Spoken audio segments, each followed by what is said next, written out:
Herkese merhabalar. Kanalıma ve mutfağıma hoş geldiniz. Bugün sizlere şimdiye kadar deneyip de en çok memnun kaldığım buzlukta fasulye saklama yöntemini tarif edeceğim. Sizleri çok bekletmeden hemen tarife geçiyorum. Öncelikle buzlukta saklamak istediğimiz kadar fasulye alıp fasulyelerimizi ayıklamakla işe başlayalım. Hangisinin içerisinde artık tohumlaşma olmuşsa içerisinin tohumlarını alıp kabuklarını da atalım. Diğerlerini ise bildiğiniz şekilde uç ve baş kısımlarını kopartarak güzelce ayıklayalım. Bu arada benim fasulyelerim kayınvalidemin bahçesinden, o yüzden de hepsi farklı çeşitlerde. Ve tamamını ayıkladıktan sonra güzelce yıkayıp bir süzgecin üzerine aldım. Şimdi fasulyelerimizi doğramakla işimize devam edelim. Dilediğiniz şekilde doğrayabilirsiniz. Ben şu anda gördüğünüz gibi küçük küçük doğramayı tercih ettim. İsterseniz ikiye kesebilir. Ortasından ikiye uzunlu olacak şekilde kesip toplamda 4 yere bölebilir. Veya elinizle birkaç yere kırabilirsiniz. Bu tamamen size kalmış.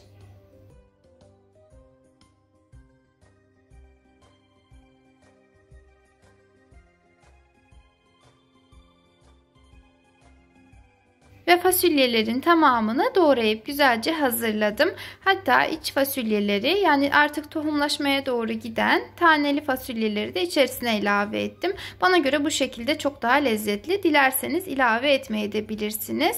Doğradıktan sonra tekrar bir kez daha yıkamayı tercih ettim. Dilerseniz sizler yıkamayabilirsiniz ama yıkamanızı tavsiye ederim. Şimdi genişçe bir tencere alıyorum ve yıkamış olduğum fasulyeleri hafif sulu olacak şekilde içerisine ilave ediyorum. Çünkü ek su ilave etmeyeceğiz. Sadece fasulyenin kendi suyu, yani yıkadığımızda birazcık da üzerinde su kalacaktır.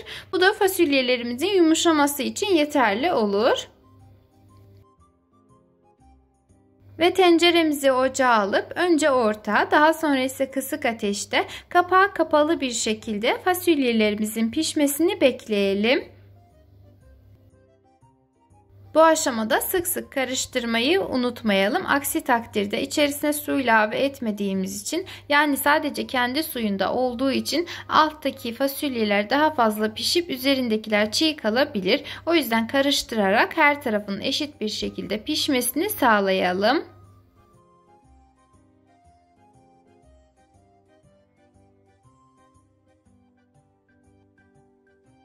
Ortalama 10-15 dakika kadar kendi suyunda piştikten sonra fasulyelerimizi şöyle bir karıştıralım ve elimize bir bıçak alıp arka kısmıyla şöyle bir kontrol edelim. Eğer yumuşamaya başlamışsa artık yeterlidir. Yani sadece renginin değişmesi yeterli. Tamamen pişirmeyeceğiz. Çünkü daha sonra yemeğimizin içerisinde de pişecektir.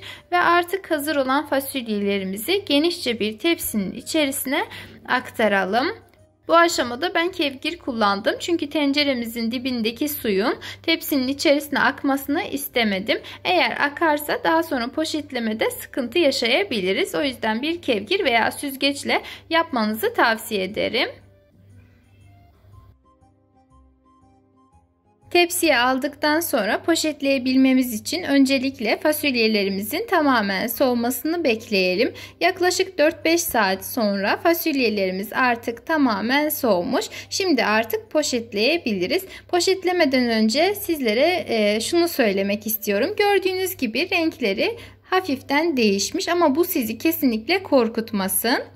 Şöyle ki diğer yöntemlerde, özellikle de herkes tarafından çok bilindik bir yöntem olan şoklama yönteminde, evet, fasulyeleriniz rengini çok güzel uzun bir süre koruyor ama bana göre lezzetini kesinlikle koruyamıyor. Çünkü 2 sefer sudan geçen fasulyelerde herhangi bir lezzet olabileceğini ben düşünemiyorum bile. Daha önce denemiştim ve beğenmemiştim. Çok uzun süredir bu şekilde yapıyorum. Sizlere de bir kerecik olsun denemenizi tavsiye ediyorum. Bu arada isteğe bağlı, domatesle birlikte pişirip o şekilde de poşetleyebilirsiniz. Ben öyle yapmadım çünkü kışın konserve domates kullanarak pişirmeyi tercih ediyorum.